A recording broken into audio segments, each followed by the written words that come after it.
नमस्कार दोस्तों। आज की कहानी है साढ़े तीन आने। ये कहानी है मंटू साहब की। चूँकि मंटू साहब की दो चार कहानियाँ हैं जिनको लोग लेकर बहुत बवाल करते हैं कि वो बहुत ही ज़्यादा औरतों के जिस्म को लेकर लिखते हैं या वाहियात लिखते हैं, कई लोगों का कहना है। और सच माने तो हम जैसे लोग उनके बहुत बड़े फ़ैन हैं, जो कि वो ऐसी ऐसी कहानियों और ऐसे ऐसे रिश्तों को, ऐसे ऐसे समाज की चीज़ों को लेकर आते हैं कि आप सोच भी नहीं सकते हैं जो उन्होंने शब्द दिए हैं, जितने ढंग से वो अपनी कहानी कह पाते हैं। इसके अलावा भी बहुत सारी उनकी कहानियाँ हैं जो कि शायद उतनी ज़्यादा मकबूल नहीं हुई और उतनी ज़्यादा लोगों ने पढ़ी नहीं है।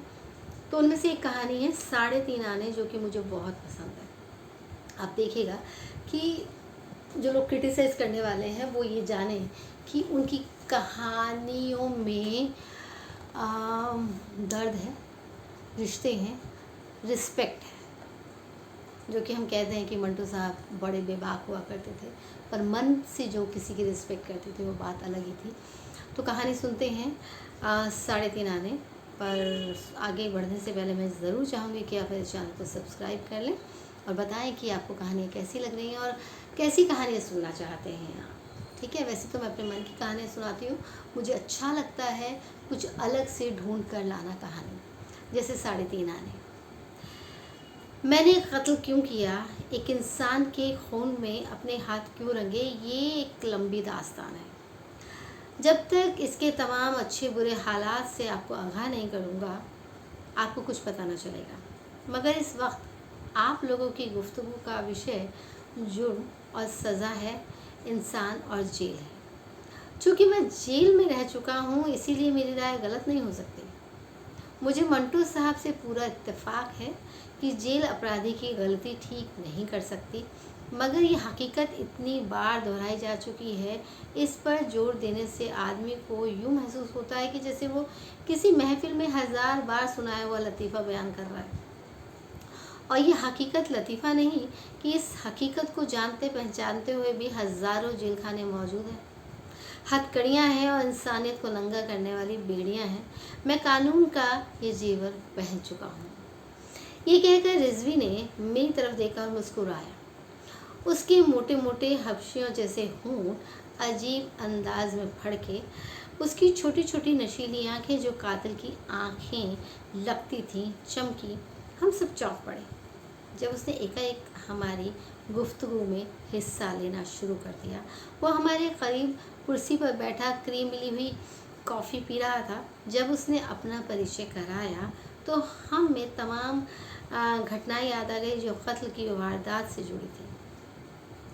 वायदा माफ़ गवाह बनकर उसने बड़ी सफाई से अपनी और अपने दोस्तों की गर्दन फांसी के फंदे से बचाई थी। वो उसी दिन रिहा होकर आया था। बड़े सुंदर और सभ्य ढंग से वो मुझसे बोला, माफ़ कीजिएगा मंटू साहब, आप लोगों की गुफ्तगू में मुझे दिलचस्पी है। मैं अदीब तो नहीं, लेकिन आपकी गुफ्तगू का जो विषय है उस पर अपनी टूटी फूटी ज़ुबान में कुछ न कुछ ज़रूर कह सकता हूँ। फिर उसने कहा, मेरा नाम सिद्दीकी रिजवी है। लुंडा बाज़ार में जो कत्ल हुआ था मैं उससे जुड़ा हुआ था। मैंने उस कत्ल के बारे में सिर्फ सरसरी तौर पर पढ़ा था, लेकिन जब रिजवी ने अपना परिचय कराया तो मेरे दिमाग में ख़बरों की तमाम सुर्खियाँ उभर आईं। ये मंटू साहब कह रहे हैं, सोच रहे हैं। हमारी गुफ्तगू का विषय ये था कि क्या जेल अपराधी को ठीक कर सकती है। मैं खुद महसूस कर रहा था हम एक बासी रोटी खा रहे हैं। रिजवी ने जब ये कहा, ये हकीकत कितनी बार दोहराई जा चुकी है कि इस पर जोर देने से आदमी को यूँ महसूस होने लगता है कि जैसे वो किसी महफिल में 1000 बार सुनाया हुआ लतीफ़ा बयान कर रहा हो। तो मुझे बड़ी तसल्ली हुई। मैंने ये समझा जैसे रिजवी ने मेरे ख़यालात को अपने शब्दों में कह दिया हो। क्रीम मिली हुई कॉफ़ी ख़त्म करके रिजवी ने अपनी छोटी छोटी नशीली आंखों से मुझे देखा और बड़ी गंभीरता से कहा, मंटू साहब, आदमी जुर्म क्यों करता है? जुर्म क्या है, सज़ा क्या है? मैंने इस विषय पर बहुत गौर किया मैं समझता हूँ कि हर जुर्म के पीछे एक हिस्ट्री होती है। ज़िंदगी घटनाओं का एक बहुत बड़ा टुकड़ा होता है, बहुत उलझा हुआ, टेढ़ा मेढ़ा। मैं मनोविज्ञान का माहिर नहीं, लेकिन इतना ज़रूर जानता हूँ कि इंसान से खुद जुर्म नहीं किया जाता, हालात से होता है। इंसान से खुद जुर्म नहीं होता, हालात से होता है। नसीर ने कहा, आपने बिल्कुल ठीक कहा है साहब। रिजवी ने एक और कॉफ़ी का ऑर्डर किया और नसीर ने कहा, मुझे मालूम नहीं जनाब, लेकिन मैंने जो कुछ कहा, अर्ज़ किया, अपने अनुभव के आधार पर अर्ज़ किया, वरना ये विषय बहुत पुराना है। मेरा ख्याल है कि विक्टर ह्यूगो फ्रांस का एक मशहूर नॉवलिस्ट था, शायद किसी और मुल्क का हो। आप तो खैर जानते ही होंगे, जुर्म और सज़ा पर उसने काफ़ी लिखा है। मुझे उसकी एक रचना के कुछ वाक्य याद हैं।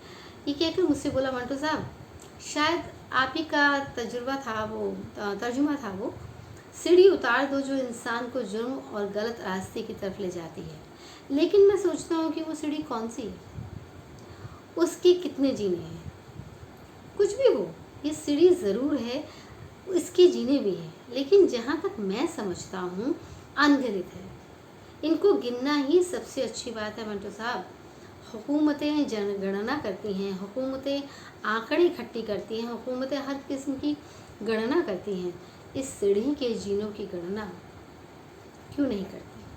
क्या ये उनका फ़र्ज़ नहीं? मैंने कत्ल किया, लेकिन इस सीढ़ी के कितने जीने तय करके किया। हुकूमतें हर किस्म की गणना करती हैं, हुकूमतें आंकड़े इकट्ठे करती हैं। हुकूमत ने मुझे वादा माफ़ गवाह बना लिया, इसीलिए कि कत्ल का सबूत उसके पास नहीं था। लेकिन सवाल ये है कि मैं अपने गुनाह की माफ़ी किससे मांगूं? वो हालात जिन्होंने मुझे कत्ल करने के लिए मजबूर किया, अब मेरे नज़दीक नहीं हैं। उनमें और मुझ में 1 साल का फासला है।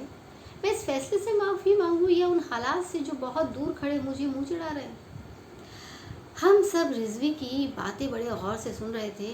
वो देखने में बड़ा पढ़ा लिखा नहीं लगता था, लेकिन उसकी गुफ्तगू में ये था कि वो पढ़ा लिखा है और बात करने का सलीका जानता है। मैंने उससे कुछ कहा, लेकिन मैं चाहता था कि वो बातें करता जाए और मैं सुनता जाऊँ, इसलिए मैं उसकी गुफ्तगू में बाधक ना बना। उसके लिए नई कॉफ़ी आ गई। उसे बनाकर उसने चंद घूंट पिए और कहना शुरू किया, खुदा मालूम मैं क्या बकवास कर रहा हूँ, लेकिन मेरे दिमाग में हर वक्त एक आदमी का ख्याल रहता है। उस आदमी का, उस भंगी का जो हमारे साथ जेल में था। उसका 3.5 आने चोरी करने पर 1 साल की सज़ा हुई थी। इसमें ये शब्द जो भंगी है वो मैंने कहा है, उसके लिए मैं माफ़ी चाहूँगी, क्योंकि ये लिखा हुआ शब्द है। इससे मैं किसी भी जाति को कोई भी ठेस नहीं पहुँचाना चाहती हूँ। पढ़ते पढ़ते एक बहाव में बहकर हम बोल देते हैं, क्योंकि मंटू साहब ने जब कहानी लिखी थी तब ये इन शब्दों पर बहुत आपत्ति नहीं होती थी, और तो मैंने कहा है, उसके लिए मैं माफ़ी चाहूँगी आपसे। पर तो उस आदमी का, उस इंसान का जो हमारे साथ जेल में था, उसको 3.5 आने चोरी करने पर 1 साल की सज़ा हुई थी। नसीर ने हैरत से पूछा, सिर्फ 3.5 आने चोरी करने पर? रिजवी ने ठंडा सा जवाब दिया, जी हाँ, सिर्फ 3.5 आने की चोरी पर, जो उसको नसीब भी नहीं हुई, क्योंकि वो पकड़ा गया। ये रकम ख़जाने में महफूज है और फग्गू गैर महफूज है, क्योंकि हो सकता है वो फिर पकड़ा जाए, क्योंकि हो सकता है उसका पेट फिर उसे मजबूर करे, क्योंकि हो सकता है कि उसे साफ सफाई करने वाले उसको तनख्वाह ना दें। जहाँ की वो साफ सफाई करता है वो लोग उसको तनख्वाह ना दें, क्योंकि हो सकता है उसको तनख्वाह देने वालों को अपनी तनख्वाह ना मिले। ये हो सकता है कि ये सिलसिला मंटो साहब अजीबो गरीब है। सच पूछिए तो दुनिया में सब कुछ हो सकता है, रिजवी से कत्ल भी हो सकता है। ये कहकर वो थोड़ी देर के लिए खामोश हो गया। नसीर ने उससे कहा, फग्गू की बात कर रहे? रिजवी ने अपनी छिदरी मूँछों पर से कॉफ़ी रुमाल के साथ पहुँची। जी हाँ, फग्गू, चोर होने के बावजूद, यानी वो कानून की नज़रों में चोर था, हमारी नज़रों में पूरा ईमानदार। खुदा की कसम, मैंने आज तक उस जैसा ईमानदार आदमी नहीं देखा। 3.5 आने उसने ज़रूर चुराए थे। उसने साफ साफ अदालत में कह भी दिया था कि चोरी मैंने ज़रूर की है, मैं अपने हक़ में कोई गवाही पेश नहीं कर सकता। मैं 2 दिन का भूखा था, मजबूरन मुझे करीम दर्जी के जेब में हाथ डालना पड़ा। उससे मुझे 5 रुपये लेने थे। 2 महीने की तनख्वाह थी। हुजूर उसका भी कोई कसूर ना था, इसलिए कि उसके कई ग्राहकों ने उसकी सिलाई के पैसे मारे हुए थे। हुजूर, मैं पहले भी चोरियाँ कर चुका हूँ। एक दफ़ा मैंने 10 रुपये एक मेम साहब की बटुए से निकाल लिए थे। मुझे 1 महीने की सज़ा हुई थी। फिर मैंने डिप्टी साहब के घर से चांदी का एक खिलौना चुराया था, इसलिए कि मेरे बच्चे को निमोनिया था और डॉक्टर बहुत फीस मांगता था। हुजूर, मैं आपसे झूठ नहीं कहता, मैं चोर हूँ। कुछ हालात ही ऐसे थे कि मुझे चोरियाँ करनी पड़ी, और हालात ही ऐसे थे कि मैं पकड़ा गया। मुझसे भी बड़े बड़े चोर मौजूद हैं, लेकिन वो अभी तक पकड़े नहीं गए। हुजूर, अब मेरा बच्चा भी नहीं है, बीवी भी नहीं है, लेकिन हुजूर अफसोस है कि मेरा पेट है। ये भर जाए तो सारा झंझट ही ख़त्म हो जाए। हुजूर, मुझे माफ़ करें। लेकिन हुजूर ने उसको माफ़ नहीं किया और पक्का चोर समझकर उसकी 1 साल कैद बामशक्क़त की सज़ा दे दी।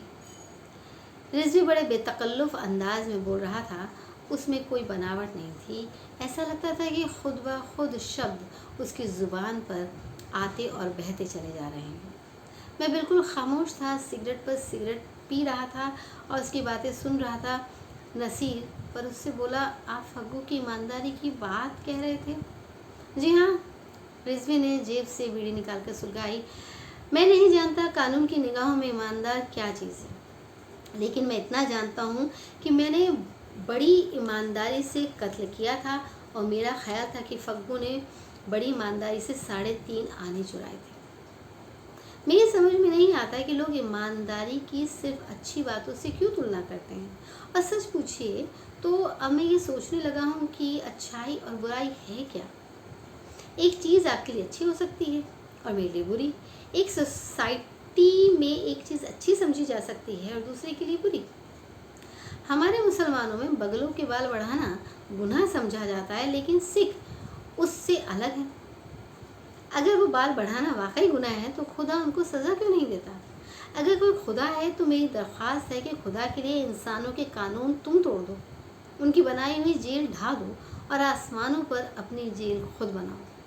खुद अपनी अदालत में उनको सज़ा दो, क्योंकि और कुछ नहीं तो कम से कम खुदा तो हो। रिजवी की इस तकरीर ने मुझे बहुत प्रभावित किया। उसकी सादगी ही असल में इस प्रभाव का कारण थी। वो बातें करता था तो यूँ लगता था जैसे हमसे नहीं बल्कि अपने दिल ही दिल में गुफ्तगू कर रहा है। उसकी बीड़ी बुझ गई थी। शायद उसमें तंबाकू की गांठ अटकी हुई थी, इसलिए कि उसने 5-6 बार उसको सुलगाने की कोशिश की। जब ना सुलगी तो फेंक दी और मुझसे बोला, मंटो साहब, मुझे अपनी तमाम ज़िंदगी याद रहेगा। आपको बताऊंगा तो आप ज़रूर कहेंगे कि भावुकता है, लेकिन खुदा की कसम भावुकता का कोई इसमें दखल नहीं है। वो मेरा दोस्त नहीं था, ना वो मेरा दोस्त था ना है, क्योंकि उसने हर बार खुद को ऐसा साबित किया।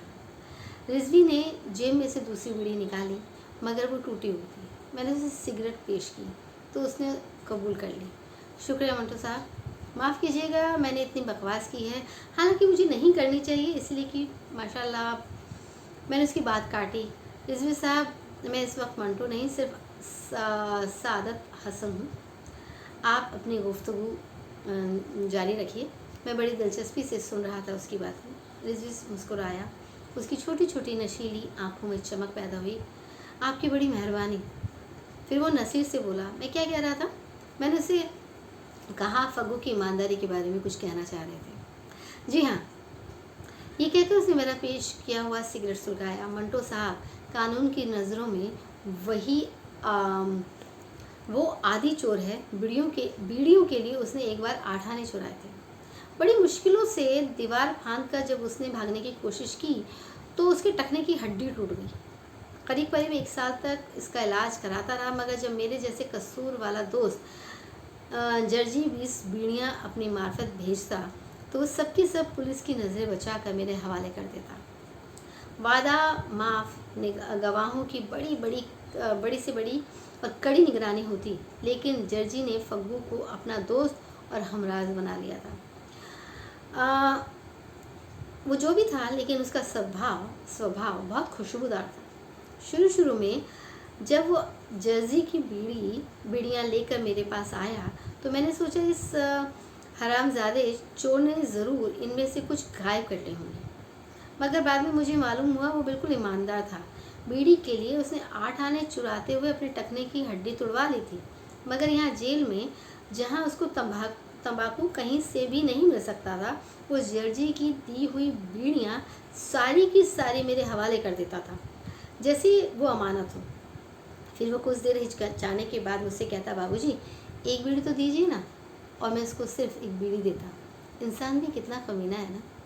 रिजवी ने कुछ इस अंदाज में अपना सिर झटका, जैसे उसे खुद से नफरत हो। जैसा मैं अर्ज कर रहा था कि मुझ पर बहुत कड़ी पाबंदियां लगी थी। वायदा माफ गवाहों के साथ ऐसा ही होता है, लेकिन जबकि जर्जी मेरे मुकाबले में बहुत आज़ाद था।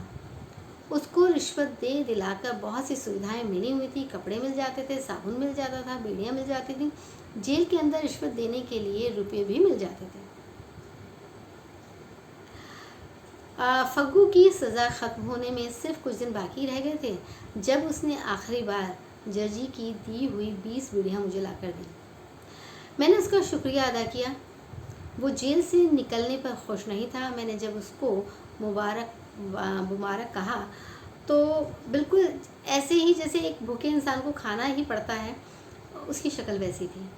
बाबूजी आप बड़े अच्छे हैं, मुझे इतनी बीड़ियाँ देते रहे हो। खुदा करे आपके सारे दोस्त बरी हो जाएं। जर्जी बाबू आपको बहुत चाहते हैं। नसीर ने सुनकर लगभग अपने आप से कहा, और उसको सिर्फ 3.5 आने चुराने के जुर्म में सज़ा मिली थी।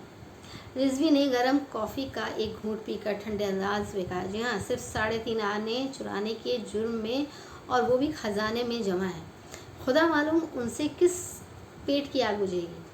रिजवी ने कॉफ़ी का एक घूंट और पिया और मुझसे बोला, हाँ मंटो साहब, उसकी रिहाई में सिर्फ 1 दिन रह गया था। मुझे 10 रुपयों की बहुत ज़रूरत थी।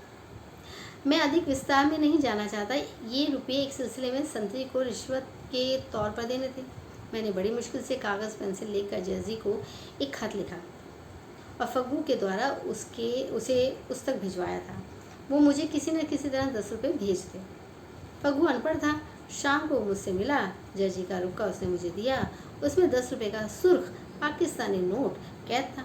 मैंने रुपया पढ़ा। ये लिखा था, रिजवी प्यारे 10 रुपये भेज रहा हूँ, मगर एक आदि चोर के हाथ खुदा करे तुम्हें मिल जाए, क्योंकि ये कल ही जेल से रिहा हो रहा है। मैंने ये पढ़ा तो फग्गू की तरफ देखकर मुस्कुराया। उसको 3.5 आने चुराने के जुर्म में 1 साल की सज़ा हुई थी।